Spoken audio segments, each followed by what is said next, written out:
It's your outlook and behavior. Yeah. And if you were to apply this to your business, this would be, what is your company? What is the direction? What is the vision? What values do you have in your company? And do people have that in their normal lives? Because if they do, and then they can then extend that through your company, you're going to have a very good, loyal, high-performing employee. This is about the employee, where they want to go. You can find out what they want to achieve and then align their personal goals with the company goals, because they're achieving those things from their intrinsic motivation and executing for the company and getting that outcome. We're a crypto startup. We can't pay people a lot of money. So what else can we do? We provide an amazing working environment. We give them the authority and autonomy within their roles. We trust them. And a lot of the time, that is more valuable to these people than money. You've actually got a really good history with hiring people. It pains me to say it. Oh, okay. Of course, you hired me, right? So, first mistake. When you're Welcome back to the Ben Bergs podcast. I'm Ben, your favourite high school dropout and founder of Collective Shift. Alongside me is Bergs, your favourite MBA and COO of Collective Shift, Australia's leading crypto portfolio insights company, providing professional analysis and portfolio strategies for crypto investors like you. We are a unique blend of the established and the self-made, and we're here to break down crypto, business, and personal growth. We're not here just to talk crap though. We're giving you the insights you need to make better investments, build successful businesses, and level up your life. And today, Bergs has a great topic for us. He's going to be walking us through how to build a killer company culture, increase staff performance, and talent retention. How are you, mate? I'm really well, man. And honestly, I've been thinking about this all night. Last night, Ben did a talk. God knows why. People wanted to hear him speak. Honestly, it was a really captivating and brilliant story about how Collective Shift came to be. And it was a fireside chat. Ben sat at the front. There was about 30, 40 people in the room. And he talked for an hour about the history of Collective Shift, everything that he went through, and really the origin story, and right up until where we are today. And one of the questions, so the audience was all business owners, and one of the questions came through was, how did you manage to retain all of your staff through everything that you guys went through? And she said, I can't even retain like any staff member. They just keep swapping jobs. They'll move, they'll go to wherever. And we rattled off a couple of things. You answered, and then, well, you're like, Bergs, you're here and you stay. Like, what made you stay? And then I said a few things as well, which I've written down here, but then I really thought about it at nighttime when I went home. And I was like, why did everyone stay? And I came up with a few things, and I thought this would be really valuable for everyone out there that's in a company, that's a leader, that's in a management position, for us to go through and let you guys know what we actually did and why people stuck around. So let's get to the first thing, Ben. First thing is, when you're hiring someone, you've actually got a really good history with hiring people. It pains me to say it, but you hire some great people. Of course, you hired me, right? So... first mistake. When you're fuck straight in the face, mate, straight away. When you hire, yes, you hire for skill, but it's predominantly for values. So all the people that you hired in the business, what was it that you saw in them and the kind of value alignment? Like, what values did you see within those people? You knew they would be a good fit, they would stick around, they would be good employees. I think they were very selfless people. You know, they were in it, in crypto, in life, there to provide to others, to help others. They were very empathetic. They would, I could see them wanting to learn and grow and make mistakes and ask questions. They wanted to be better. They weren't already at a point where they were the best and you need to hire me for, and I've made those hires before and they're definitely the wrong ones. But they're also passionate about something. One of the questions we ask in most of our interviews is, teach me something in the next minute and a half that you're passionate about that, would be unique. And, our best hires crush that. Yeah. Because they have something they're passionate about that they, like to teach and like to learn. And just also just genuinely people that I like to hang out with. If I was stuck in an airport and the flight was cancelled, who would I be able to sit with this person and hang out with them? And I think that's an important one. I remember one particular hire where we asked him all these questions. It was amazing. I'm like, yeah, this guy's great. And you're like, no, I'm going to go out and have a beer with him. He lives like on the outskirts of Melbourne. So he went out like an hour and a half, had a beer with him, and then you call me up like, yeah, no, he's a good bloke, let's hire him. Like that was the test as well. Can you deal day to day with this person in your office or in your business? And what are they like? Go out and have a beer with them. How do they act towards other people? What language do they use? Yeah. You can get a lot from people just from that little interaction. And also passionate about crypto was a big one for us. So I've hired people in the past that weren't passionate about crypto, and it doesn't work because you don't fit in the culture. You don't have the language. You don't have the jokes. You're not in the conversation. And that's an important one. This is very important. We've had some posers that would jump from train to train. We had people that were in the business that aren't anymore. Now they've moved on to generative AI. They just on to the next trend. When you're in crypto, you love crypto. You love the scene. You love the shit posting, the irreverence, the innovation, the pace. How you're sticking it to the man because there's something off to the side away from our norms in society. And it's very interesting because we've probably got 2 people that are only just like 10% into crypto, but they have all those same values displayed in other ways. Yeah. Like even for me, it's like I had all of that where it's through pinball, which you wouldn't even think, where it's just got that, that humor, that irreverence, and just this weird subculture to the side. There's actually a lot of overlap with crypto. Yeah, it's like you don't need to be passionate and be a DJ about crypto. I think it's the what's the word I'm trying to come up with? It's like the thinking or the way you think about the world and life, and like, are you pro change? Are you pro innovation? Are you pro everything that crypto stands for? Freedom. Yeah, it's your outlook and behaviors. Yeah, exactly right. And if you were to apply this to your business, this would be, what is your company? What is the direction? What is the vision of your company? What values do you have in your company? And do people have that in their normal lives? Because if they do, and then they can then extend that through your company, you're going to have a very good, loyal, high-performing employee. Yeah, and I think the other thing too is also, like, I remember when we first hired, a couple of analysts that have been around for a long time, like also explaining how hard it is in crypto and being brutally honest that at any point in time the market changes, that there might not be a role here, and being open and honest about that and having that trust and transparency has gone through our business this whole time. Being able to communicate that to the staff, I think is super important, because making everyone, bring them all into the tent and bring everyone along for the journey like co-owners. And a lot of our staff have options in the company, so everyone does have ownership in the business, and treating everyone like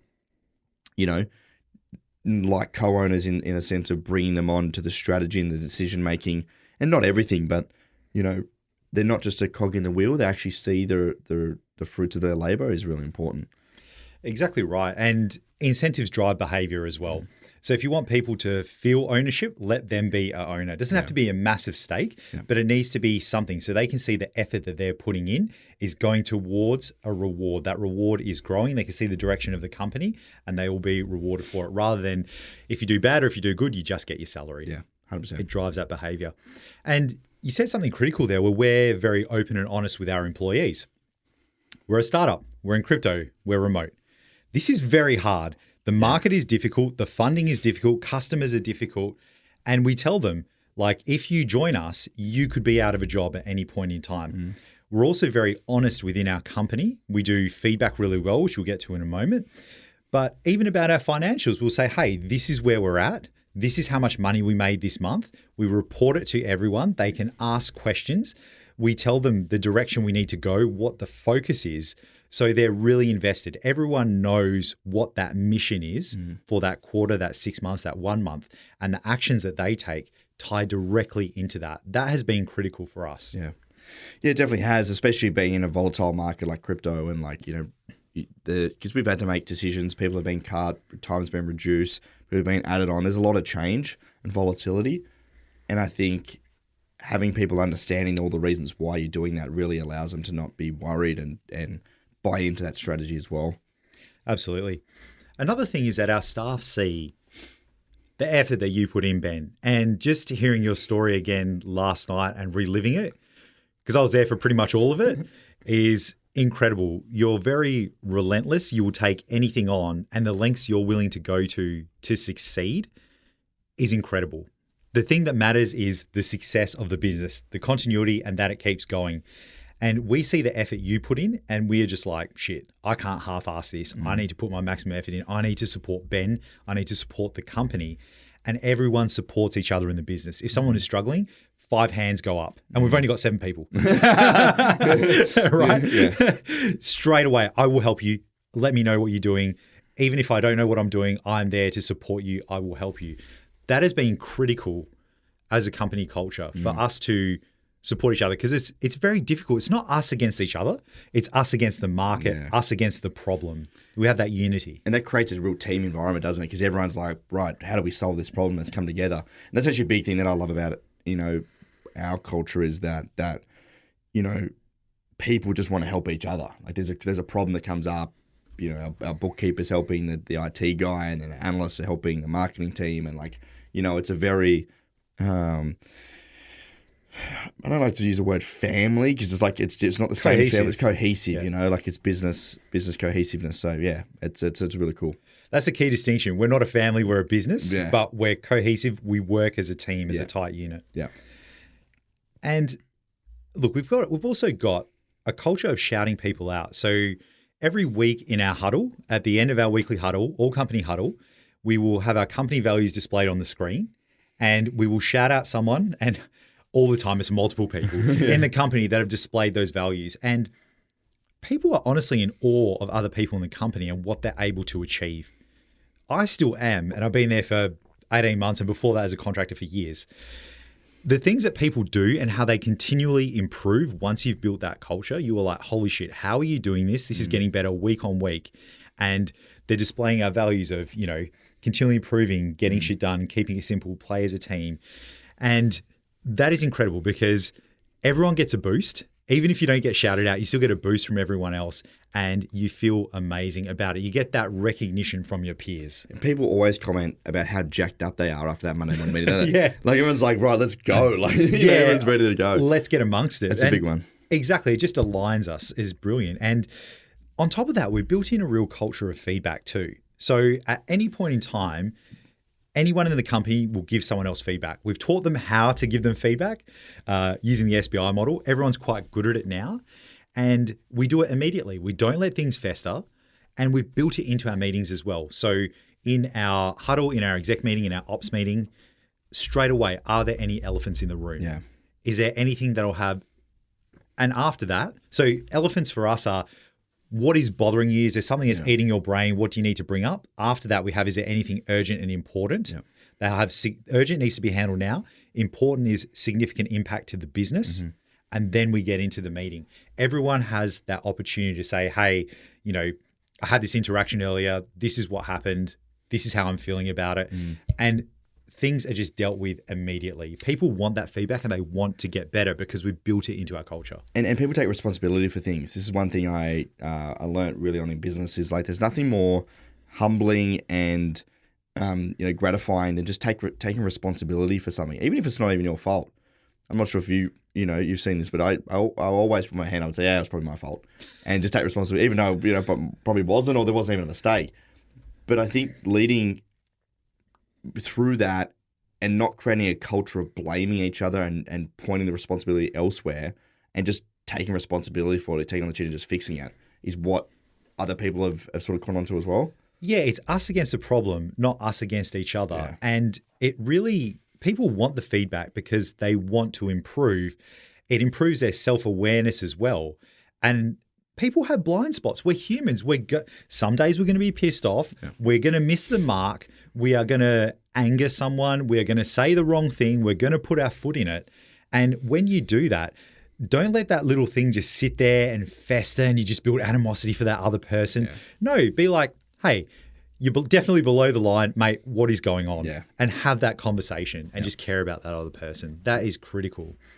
And as part of this feedback, we also do quarterlies with all of our staff members, and we ask them questions about, what do you really enjoy doing here? Like, what do you enjoy about your work? What do you hate or want to stop doing? Mm-hmm. What would stop you from coming to work? What can I stop or start doing as a leader? And we actively work on this with them throughout the quarter. And it's funny because we do these reviews and they're like, guys, you already know all this because we talk about it every day because we've built it into our everyday conversations. That is the culture we have in our organization.